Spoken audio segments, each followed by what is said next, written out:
সন্ধ্যাবেলায় husband office থেকে বাড়ি ফিরেই বলছে, ফ্রিজে কি হাঁস টাস কিছু আছে? আমার খুব খেতে ইচ্ছা করছে, হাঁসের মাংস খাবো। তো কথা শুনে হাঁসটা বের করলাম। আর বিকেল টাইম আমি যেহেতু পছন্দ করি না এইসব আষ্টে জিনিস, হাঁস মাছ মুরগি এইসব রান্না করতে বলতে মানে কাটাকুটা করতে পছন্দ করি না। তারপরে জামাই যখন খেতে চেয়েছে কি আর করব, সেই জন্য হাঁস বের করে নর্মাল করে সেটা আবার ভালো মতো চুলাতে পোড়ালাম, গ্যাসের চুলায় পোড়ালাম। তারপরে সেটা কুটে বেছে সুন্দর করে কুটে বেছে নিয়েছি। বেশিরভাগ সময়ে হাঁস আনলে হাজবেন্ডই কাটে, আর কাজের লোককে কাটতে দেয় না, কারণ কাজের লোক খুব একটা ভালো করে কাটে না, সেজন্য সেই কাটে। তো আমি কেটে বেছে রেডি করলাম যখন, তখন বলছে, বাহ তুমি তো সুন্দর হাঁস কেটেছো। তারপরে বলল যে তুমি একদম টাটকা মশলা বানাও, যেটা দিয়ে আমি নিজে হাতে রান্না করব। তো যে বলা সেই কাজ, আমি সব রকম মশলা টশলা দিয়ে ব্লেন্ডারে ব্লেন্ড করে নিলাম, দেখতেই পেলেন। তারপরে উনি তো এই তো রান্না শুরু করে দিয়েছেন। আর আজকের হাঁস রান্নার সময় আমি কিন্তু শুকনো মরিচও ব্লেন্ড করে নিয়েছি, যেহেতু হাজবেন্ড বলল সব রকম মশলা, তো সব রকম মশলাই দিয়েছি। এদিকে আবার কাঁচা মরিচ দেওয়া হয়েছে, আবার আস্ত শুকনো মরিচও হাজবেন্ড দিয়েছে। তাই এত বেশি ঝাল হয়েছিল মাংসটা, বাচ্চারা খেতে পারেনি, যদিও দুই মেয়ে খায় না, ছেলে একটু খায়।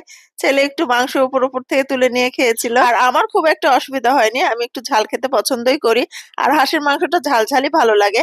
আমার হাজবেন্ডের কাছে একটু বেশি ঝাল লেগেছে, তারপরেও মাংস রান্নাটা অসাধারণ হয়েছিল। যেহেতু একদম টাটকা মশলা দিয়ে রান্না করলে ফ্রিজে রাখা মশলার চেয়ে অনেক বেশি স্বাদ ভালো আসে। আর এখানে সরিষার তেল আর সয়াবিন তেল দুইটাই ব্যবহার করা হয়েছে, সেই জন্য খুবই ভালো হয়েছিল। আর হাজবেন্ডের রান্না বলে কথা, সে সুন্দর করে রান্না করে দেয়। প্রথমে মশলাটা খুব ভালোভাবে কষিয়ে নেওয়া হয়েছে, অনেক সময় ধরে কষিয়ে নিয়েছে। তারপরে উনি এই তো মাংসগুলা দিয়ে দিল, আর মাংসগুলো আমি খুব ভালো মতো ধুয়ে পরিষ্কার করে ঝুড়িতে রেখেছিলাম, এবং এক্সট্রা রক্ত পানি সব সব ঝরে গিয়েছে। আর এই হাঁসটা নিয়ে আসা হয়েছিল বেশ কয়েকদিন আগে বললেও ভুল হবে, ঈদের আগে আনা হয়েছিল, কিন্তু খাওয়া হয়নি। আর ঈদের মধ্যে যেহেতু গরুর মাংস আর মুরগির মাংস, মুরগির রোস্ট এইসব খাওয়া হয়েছিল, তাই আর হাঁসটা রান্না করা হয়নি।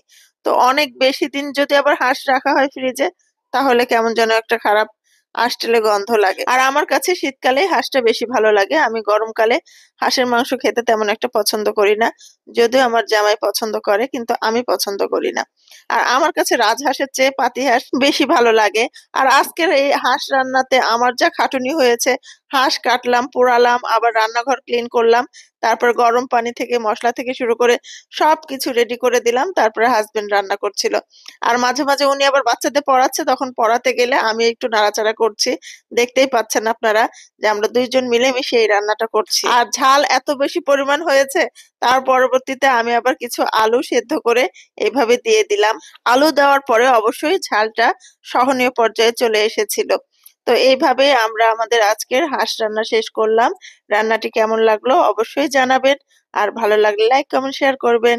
আল্লাহ হাফিজ।